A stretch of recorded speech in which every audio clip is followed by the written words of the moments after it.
Don't read it. That's what a voice inside me said the moment I opened the envelope. But curiosity is cruel. My hands shook as I unfolded the paper, and before I even reached the second line, my heart stopped. It was his handwriting, steady, careful, the same way he used to write notes to me years ago. But the words weren't for me. They were for someone else. I miss you every night. I wish I could hold you again. She doesn't suspect a thing. The words burned into my chest like fire. I couldn't breathe. For a second, I thought maybe it was some old letter from before we met. But the date, last month, told me everything I needed to know. My husband, the man I'd trusted for over 20 years, was having an affair. My body went cold. I wanted to drop the letter, but I couldn't. I read every line over and over again, as if reading it again might change the meaning. But it didn't. The ending was worse. When this is all over, I'll choose you. Choose you. Those two words tore through me. Choose you? As if our marriage, our family, our daughter were options in some kind of game. I stood in the quiet living room, the sound of my daughter's laughter floating in from the next room. She was playing with her dolls, humming softly. So peaceful, so unaware that her whole world was about to crack. I pressed the letter against my chest, trying to steady my breathing. The house suddenly felt different. Colder, the air heavier. I could hear the refrigerator hum, the ticking clock, the faint rustle of leaves outside. But inside me, everything had gone silent. I don't remember how long I stood there. Minutes, maybe hours. My hands were numb. My eyes stung, but no tears came. I wasn't ready to cry yet. Not until I understood how long this lie had been living in my house. I folded the letter slowly and put it back in the pocket where I found it, his jacket pocket, hanging on the back of the chair. I zipped it up like I was sealing away a bomb. That night, I didn't speak a word. Not to him, not to anyone. I went about my routine like nothing had happened. Dinner, dishes, bedtime. When he came home late, saying he'd been stuck in traffic, I smiled weakly. He kissed my forehead and said, "You look tired." Tired. If only he knew. When we went to bed, I lay awake beside him, staring at the ceiling. He slept soundly, snoring softly, completely at peace. I watched his chest rise and fall, and wondered how someone could lie so easily, so calmly. The letter was the beginning of the end. But that night, I didn't know how to end it. I only knew that something inside me had broken, and there was no fixing it. Underscore, underscore, underscore, underscore, underscore, underscore,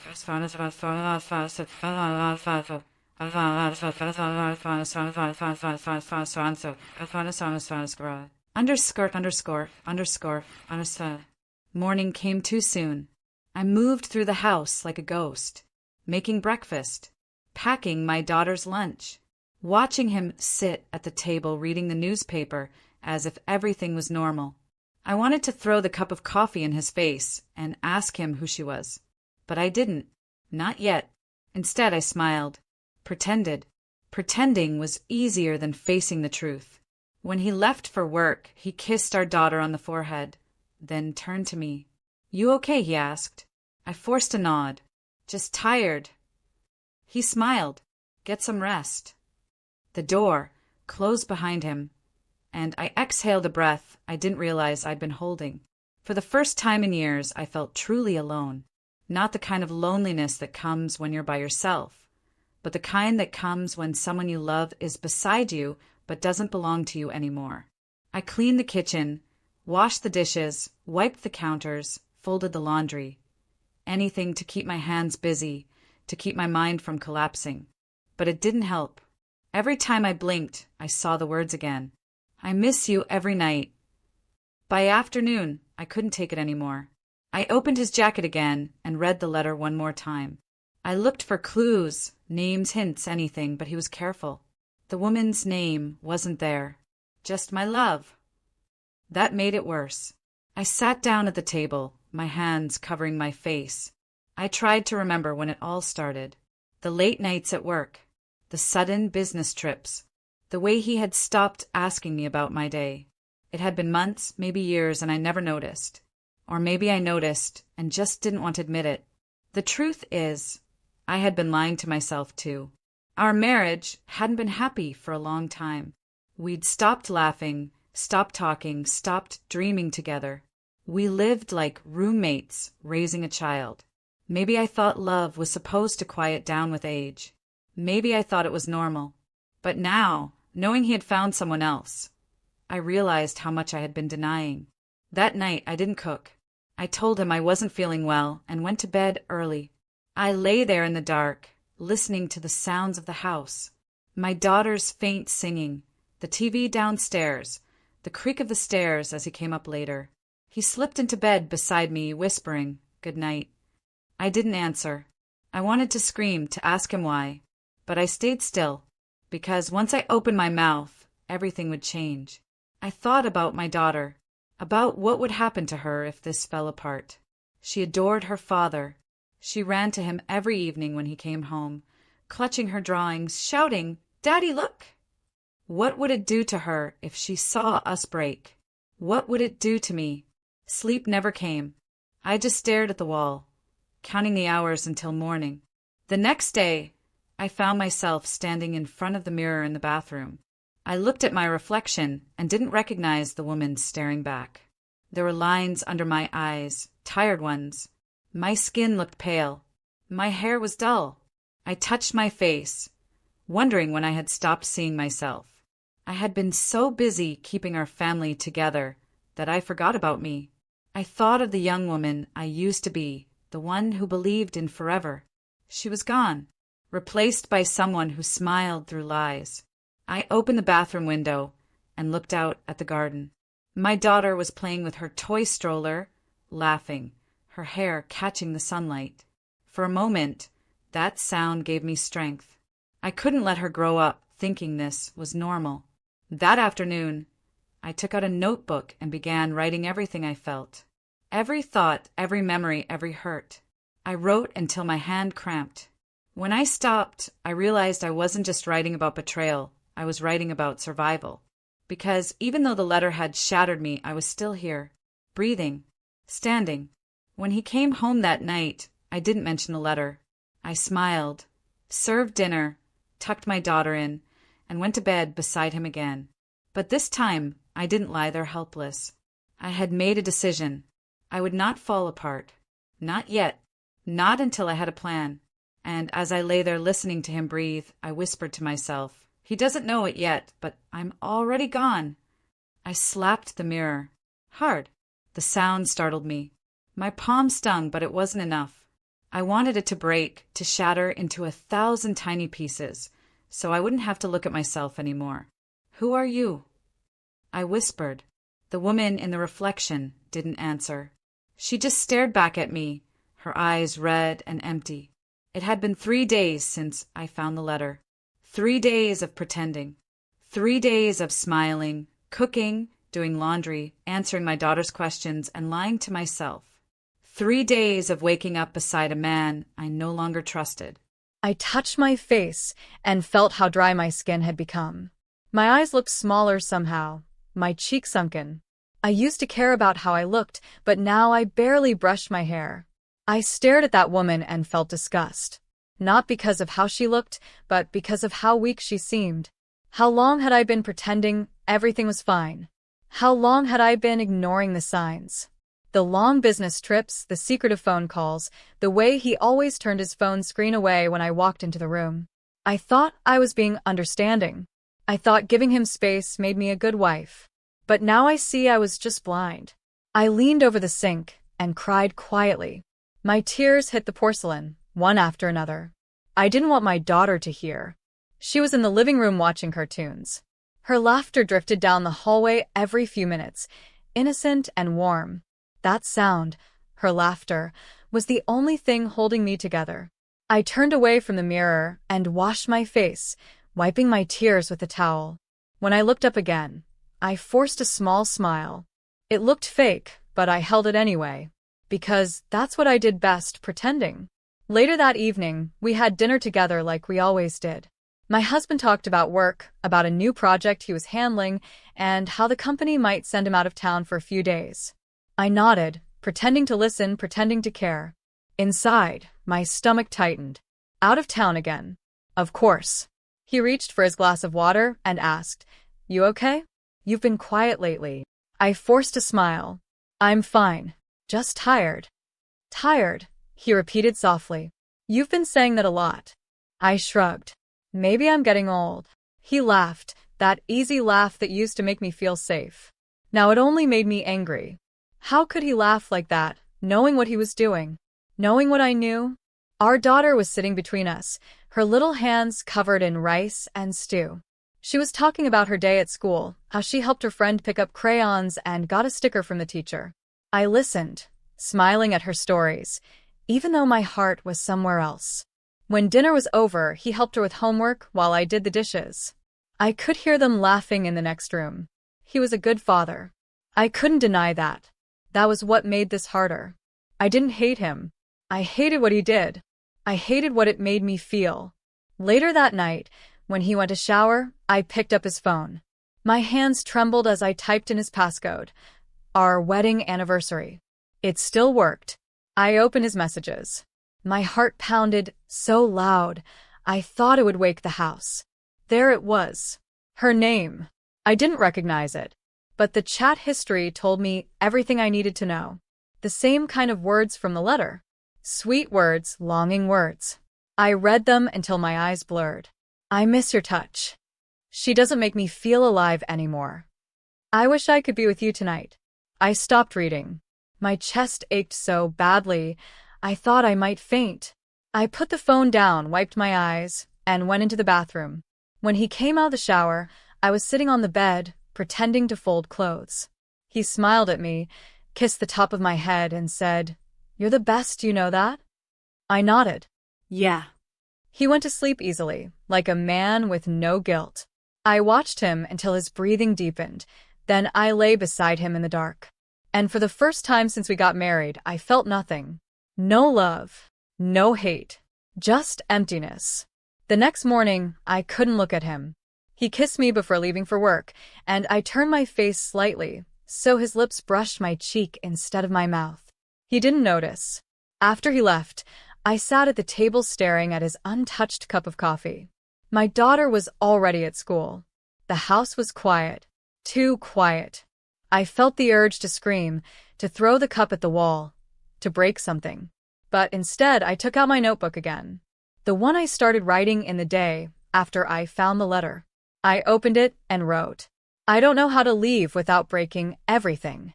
I wrote for hours. About the first time we met. About how happy we were when our daughter was born. About the slow, quiet distance that had crept in over the years. I wrote about the letter.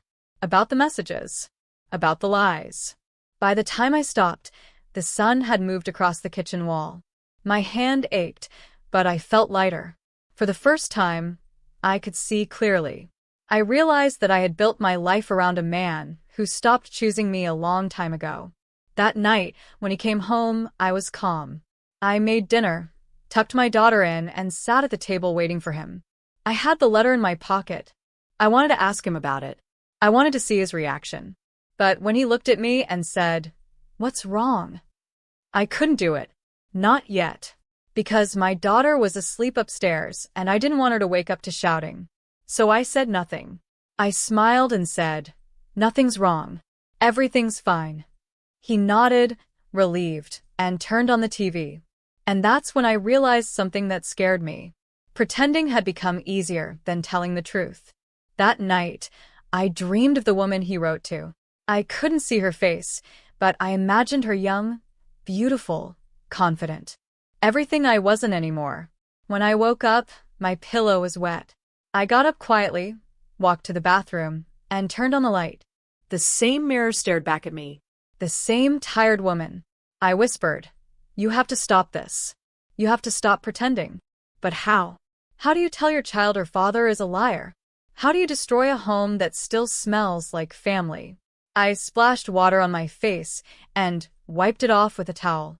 My hands were shaking again. I couldn't live like this anymore. So that morning, I made a promise to myself. I wouldn't confront him yet, but I would prepare for the day I did. I started setting money aside quietly, small amounts from the grocery budget.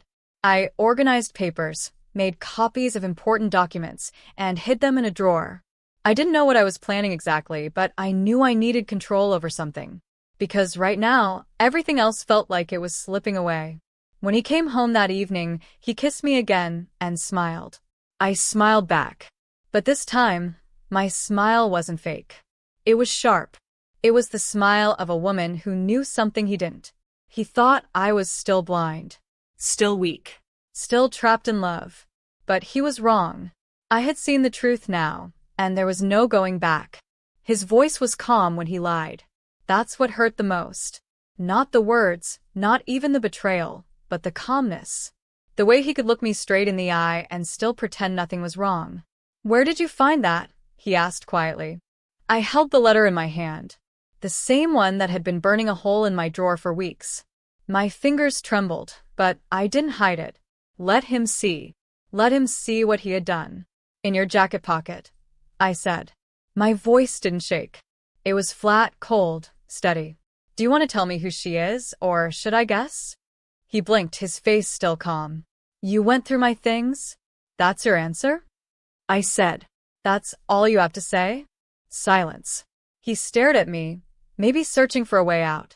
I placed the letter on the table between us. "You wrote it. I just read it." His shoulders dropped slightly. "It's not what you think." I laughed, a bitter, dry sound. "Then tell me what I'm supposed to think. That someone broke into our house, used your handwriting, and wrote this for fun." He looked down, his lips pressed together. "It was a mistake." I stepped closer. "A mistake? You don't call someone you love by mistake." He ran his hands through his hair, pacing. "It wasn't serious. It's over now." My voice softened, but not out of mercy. "How long?" He didn't answer. "How long?" I repeated, louder this time. "About a year," he finally said, looking away. But it didn't mean anything. A year. I took a step back. My knees felt weak. A whole year of lies, of pretending, of coming home to me every night and kissing our daughter goodnight. A year of being a stranger in my own marriage. "You slept beside me every night," I whispered. "And you said you loved me." "I do love you," he said quickly. "It just got complicated. I made a mistake, but it's you I want. I swear it's you." "Don't say that," I said, my voice trembling now. "You don't get to say that anymore." He tried to move closer, but I raised my hand. "Don't." Just then, I saw movement in the hallway. A small shadow. My daughter stood there, peeking through the half-open door, clutching her teddy bear. Her eyes were wide, confused. "Mommy," she whispered. My heart sank. I wanted to protect her from this. I had promised myself she wouldn't see us like this. But here we were. "It's okay, baby," I said softly, forcing calm. "Go back to bed." She hesitated, then slowly turned and walked down the hall. Her little footsteps faded into silence. When I turned back, he was watching me. "You see? This is why I didn't want to tell you," he said. "I didn't want to hurt her." I stared at him in disbelief. "You didn't want to hurt her? You've been lying to both of us, and now you're pretending you did it to protect her." He sighed, sitting down. "You don't understand." "You're right," I said. I don't understand how you could look at me every day and keep this secret." He rubbed his forehead. "I ended it. It's done. Can't we just move past it?" "Move past it," I repeated. "You want me to pretend it never happened?" "Yes," he said quietly. "For her. For our family." I sat down across from him, staring. "Our family," I said slowly. "You destroyed that yourself." He didn't speak. The silence between us was heavy, thicker than anger. It was the silence of something dying. I stood up and walked to the window. Outside, the street was quiet. The neighbors' lights were still on. Somewhere, a dog barked. Life was continuing as if mine hadn't just collapsed. "You know," I said quietly, "I used to dream about growing old with you. Sitting on the porch, watching our grandchildren play. I thought we'd made it through the hardest parts." He looked up. "We still can." I turned back to him. "No, we can't. Because I don't know who you are anymore. He stood, his face tense. You're overreacting. The word hit me like a slap. Overreacting? I said. You cheated on me for a year, lied to my face, and I'm overreacting? I said I was sorry, he shouted suddenly. I froze. The anger in his voice filled the room. My daughter's door creaked slightly down the hall. She was listening. I lowered my voice. Keep your voice down. He looked at me, breathing hard, then sat back down. I didn't mean to yell, he said softly. I took a deep breath. My hands were trembling again, but not from fear. From resolve. I want you to leave, I said. He blinked. What? I want you out of this house, I said. Tonight. He laughed bitterly. Where am I supposed to go? I don't care, I said. You made your choice. Now live with it. He stood slowly. You're making a mistake. Maybe, I said. But at least it'll be mine. He stared at me for a long moment, as if waiting for me to change my mind. But I didn't. I stood still, staring back, my face calm, my heart racing. Finally, he grabbed his keys. Fine, he muttered. If that's what you want, it is. He walked to the door, hesitated, then looked back. Tell her I'll call tomorrow. I nodded without speaking. The door closed behind him, and just like that, he was gone. The silence that followed was unbearable. I sank onto the couch, my hands covering my face. For the first time since I found the letter, I cried. Not quiet tears this time. Real, heavy, shaking sobs that wouldn't stop. My daughter came out of her room, rubbing her eyes. Mommy? I quickly wiped my face. It's okay, sweetheart. Mommy's just sad.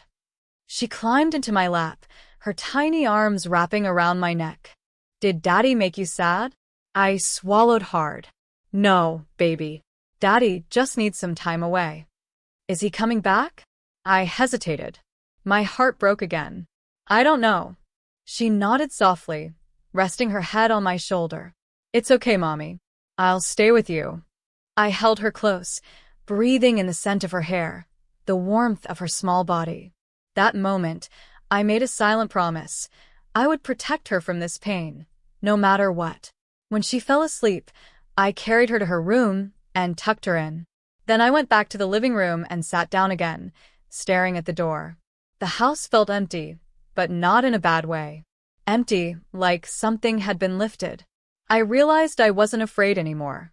For the first time, I felt strong. Not because I wanted to be, but because I had to be. The next morning, his side of the bed was cold. His toothbrush was gone. His shoes were missing from the rack. It was strange how quickly someone could disappear from a space they had filled for years. I walked into my daughter's room. She was still asleep, hugging her teddy bear. I brushed a strand of hair from her face and whispered, "We're going to be okay." Then I walked to the kitchen, made coffee, and sat at the table where it had all started. The same spot where I found the letter. Only now, I wasn't the same woman. I wasn't a wife trying to hold on to something broken. I was a mother learning how to begin again. He came home that night acting as if nothing had happened. His shirt smelled of someone else's perfume, faint but familiar. He kissed my forehead like he always did, called me honey, and went straight to the bedroom to change. I followed him quietly, the letter still folded in my pocket like a burning secret. He turned around and smiled, but I could tell from his eyes that he already knew I had found out. There was fear there, buried under the calm. For a long moment, we just looked at each other. No words, just the kind of silence that feels heavier than shouting. "Who is she?" I asked. My voice didn't shake. He sighed, sat on the edge of the bed, and rubbed his face with both hands. "It's not what you think." I laughed, a small bitter sound that didn't feel like it belonged to me. "Then tell me what it is. Because your words on that paper didn't look like friendship. They looked like love." He stood up, trying to walk toward me, but I stepped back. I didn't want him close. Not after everything. "You don't understand," he said. "It was a mistake. It didn't mean anything. I ended it." "How many times?" I asked quietly. His face went blank. He didn't answer, and that silence said everything. I didn't scream. I didn't throw anything. I just turned around and opened the closet. I pulled out the old brown suitcase he used for business trips and dropped it on the bed. "What are you doing?" he asked. "Helping you leave," I said. He laughed nervously, like he thought it was a joke. "You're overreacting. We can fix this." I shook my head.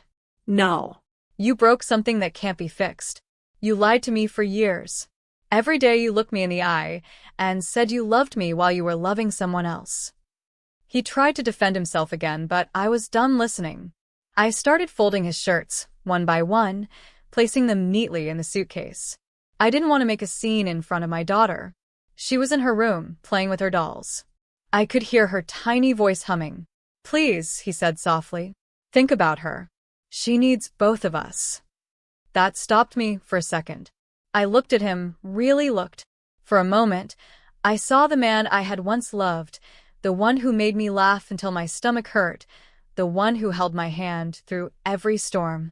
But that man was gone. What stood before me was a stranger who had worn his face. "She needs a father who respects her mother," I said. "Not a man who lies and cheats." He sat down, defeated, and buried his face in his hands. I kept packing. One box at a time, one memory at a time.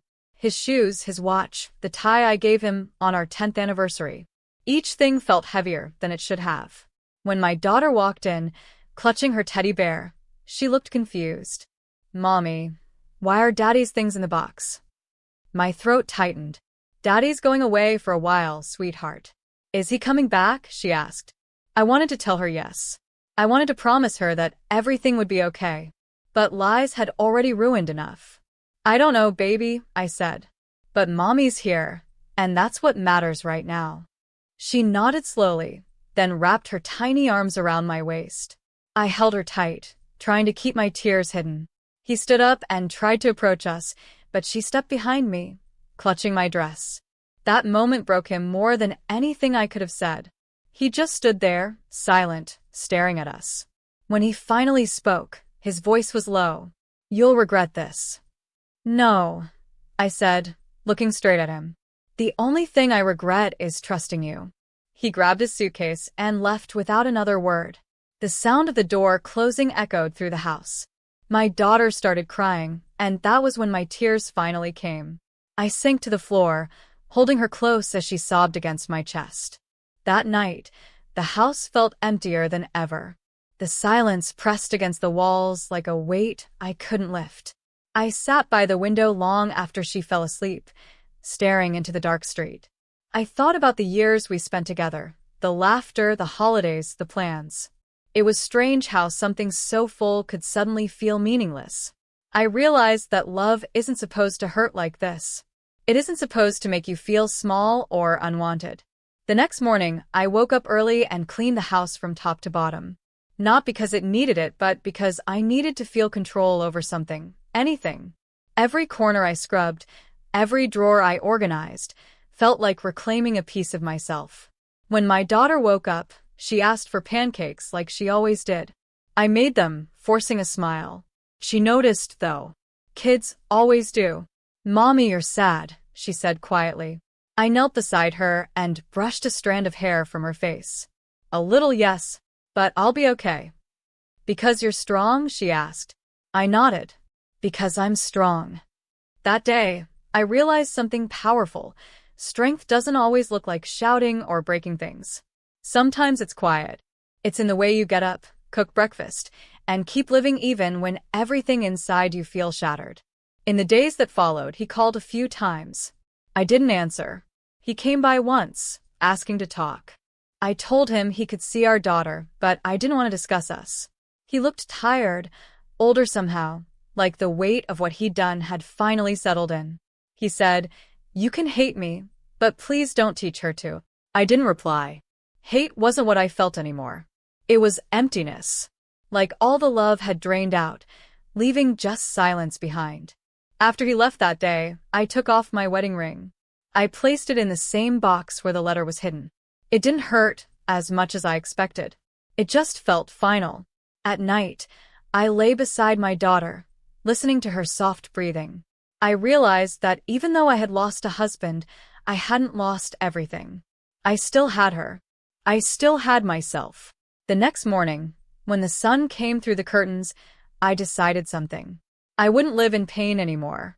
I wouldn't let betrayal define me. He had taken enough already. So I smiled at my reflection in the mirror, not because I was healed, but because I had started to heal. One piece at a time. The night after he left, I woke up to my daughter crying in her sleep. Her small voice called out, "Daddy, don't go." It hit me like a knife to the chest. I ran to her room, sat beside her, and held her until her breathing slowed. Even in sleep, she looked so fragile, tiny hands gripping her teddy bear as if it could keep her world from falling apart. I wiped her tears and whispered, "Mommy's here. I promise you're safe." When she finally drifted back to sleep, I stayed awake, staring at the ceiling. The silence was heavy, broken only by the sound of the clock ticking. I had thought the hardest part was asking him to leave, but this, watching my child suffer because of our choices, was worse. The next morning, she wouldn't eat breakfast. She just pushed her food around her plate. "Sweetheart, you need to eat," I said gently. She looked up with teary eyes. "Is Daddy mad at us?" I swallowed hard. "No, baby. Daddy isn't mad. He just needs some time to think." Her lips trembled. "Will he come home?" I wanted to give her hope, but I couldn't lie again. "I don't know," I said softly. "But no matter what happens, Mommy's not going anywhere." She nodded and came to sit on my lap. We stayed like that for a long time, quiet, clinging to each other. The first few weeks felt like walking through fog. Every day blended into the next. The house was too quiet without his footsteps, without the sound of his keys at the door. I would catch myself listening for him, and then remember he was gone. But slowly, I started to fill that silence with new sounds, music, laughter, my daughter's voice reading bedtime stories. We made small routines that were ours alone. Pancakes on Saturdays. Movie nights every Friday. Walks in the park after school. It wasn't easy. Some nights she cried for him, and I cried too, silently, after she fell asleep. But I didn't let her see that pain for long. I wanted her to see strength, even when it hurt to show it. One evening, while folding laundry, I found one of his old shirts mixed in with ours. I held it for a long time, pressing the fabric between my fingers. It still smelled faintly like his cologne. For a moment, the memories came flooding back. The laughter, the hugs, the feeling of being loved. Then, just as quickly, the image of the letter returned, and the pain followed. I placed the shirt in a box and closed it. That night, I realized something important. Healing isn't forgetting. It's learning to live with the memory without letting it control you. A few weeks later, I got a new job at the local library. It wasn't much, but it kept me busy. My daughter loved visiting after school, sitting at a small table with her crayons while I worked. Watching her draw made me proud. She was slowly finding her smile again. One afternoon, I picked her up from school and noticed she was quiet. "What's wrong?" I asked. "Some kid said Daddy doesn't live with us because he doesn't love us anymore," she whispered. I stopped walking and knelt down in front of her. "Listen to me," I said firmly. "Daddy loves you very much. Grown-ups sometimes make mistakes that have nothing to do with their children. You did nothing wrong, okay?" She nodded, but I could tell the words didn't erase the hurt completely.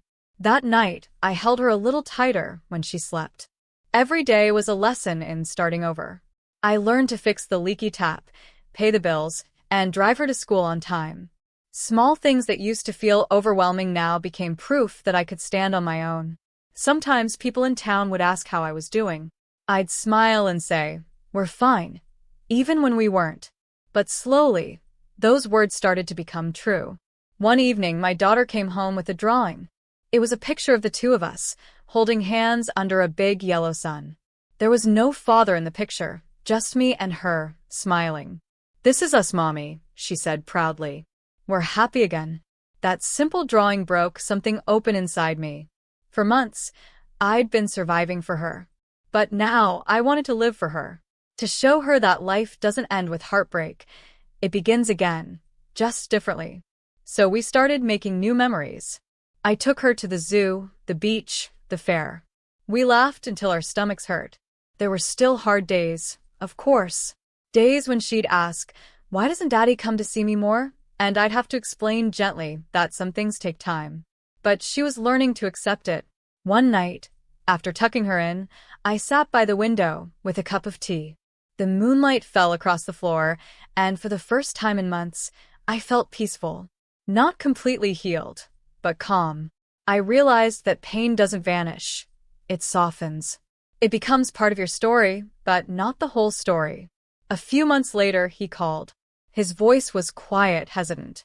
"I just wanted to check on you both," he said. "We're fine," I replied. And for once, it was true. He asked if he could visit our daughter. I agreed. When he came by, she ran to him, happy and shy. Watching them together hurt, but it also reminded me that love doesn't disappear. It just changes shape. After he left, she turned to me and said, "Daddy said he's sorry." I smiled softly. "That's good." "Do you forgive him?" she asked. I thought for a long moment. "I think I do," I said. "Because holding on to anger just makes you tired." That night, I slept without tears. In the months that followed, I focused on building a new life. I started taking evening walks, joined a small reading club, and even baked cookies for my daughter's school events. Simple things that made life feel full again. One day, my daughter came home and said, "Mommy, you smile more now." I laughed. "Do I?" She nodded. "It makes me happy." That was when I knew I was healing. Sometimes I still think about that letter. I never threw it away. It's hidden in a drawer, the paper now wrinkled and yellowed. But it no longer burns to look at it. It's just proof that I survived something meant to break me. The days feel lighter now. I wake up and open the windows. I let the sunlight in. My daughter's laughter fills the house again, and it feels real this time. Unburdened, pure. I no longer wait for what was lost. Instead, I look forward to what's still possible. And maybe that's what healing really is, not forgetting the pain, but learning to live beautifully in spite of it. The letter is still there, folded neatly in the drawer of my bedside table. I don't open it anymore, but sometimes, late at night, I can still see the words in my mind, words that once shattered my life. Last week, while cleaning, my daughter found it. She's grown now, a young woman with her own apartment, her own laughter, her own scars. She stood in my doorway holding it carefully, like something sacred. "Mom," she said softly, "is this the letter?" My hands froze on the bedsheet I was folding. For a moment, I couldn't speak. That one piece of paper had once turned my world upside down, and now it was in her hands, the same hands that once clung to my dress when she cried for her father. "Yes," I said finally. "That's the one." She looked at it for a while before setting it on the table. I read the first line, she admitted, her voice low. Then I stopped. I didn't want to see the rest. I nodded. "You don't need to." We sat together in silence. The same silence that used to hurt now felt different, peaceful, even. Time has a strange way of softening things that once felt unbearable. She looked at me and asked, "Did you ever stop loving him?" I thought about it. The truth is, love doesn't just disappear because someone breaks you. It changes shape, fades, becomes something quieter, something you learn to live with. "I don't think I stopped loving him," I said. "But I stopped needing him. There's a difference." She nodded slowly, understanding in her eyes. That night, after she left, I sat by the window, the same one I used to stare through years ago, waiting for answers that never came. The moonlight spilled across the floor, gentle and soft. I smiled, realizing how far I had come. Back then, I was broken. I lived each day pretending to be strong so my daughter wouldn't fall apart. I told myself that pain had an expiration date, that one morning I'd wake up and it would all be gone. But I was wrong. Pain doesn't vanish. It settles quietly inside you until it becomes a part of who you are. The years that followed were slow, but kind. My daughter grew up strong. She learned to laugh again, to trust again. She studied hard, made friends, fell in love. Watching her become the woman she is today has been my greatest reward. Sometimes, when I see her smile, I remember the little girl who once asked me if Daddy was coming home. That question used to tear me apart. Now, it just reminds me of how much we survived together. There were moments along the way when I almost gave up. Nights when loneliness crept in, whispering that I'd never be whole again. But then she'd crawl into my bed, wrap her arms around me, and whisper, "I love you, Mommy." That was enough to keep me going.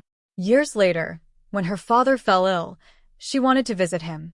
I went with her. It had been over a decade since we last spoke face to face. He looked older, frail, his eyes tired. When he saw me, he froze. There was so much unsaid between us.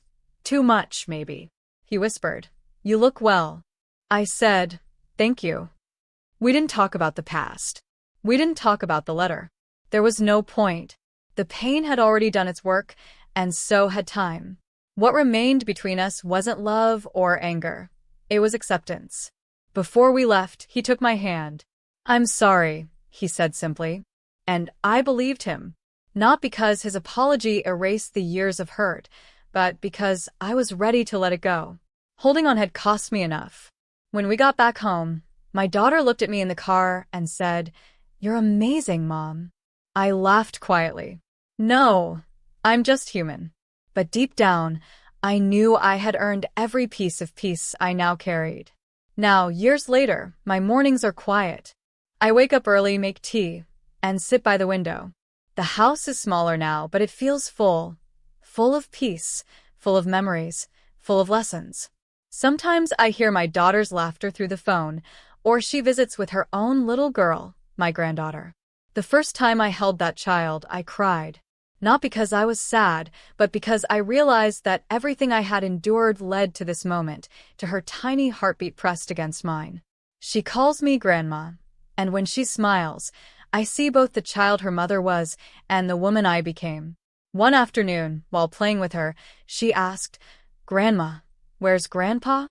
I froze for a second, then smiled softly. "He's not here anymore, sweetheart. But he loved you before you were even born." She seemed satisfied with that answer. Kids have a way of accepting things that adults can't. After she went to bed that evening, I sat in my room again, looking at the drawer that still held the letter. I thought about burning it once years ago, but something stopped me. Maybe I kept it because it was proof that I survived the worst day of my life and came out stronger. Now, it's just paper. The ink has faded, the edges are torn. The power it once had over me is gone. I picked it up one last time, unfolded it slowly, and read the first line. My hands didn't shake anymore. My heart didn't race. I smiled, folded it back, and whispered, "Thank you."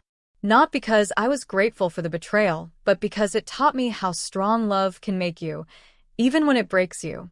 Later that night, my daughter called. "Mom," she said, "I told someone today that you're the bravest person I know." I laughed. Brave? I was just surviving. "That's what bravery is," she said softly.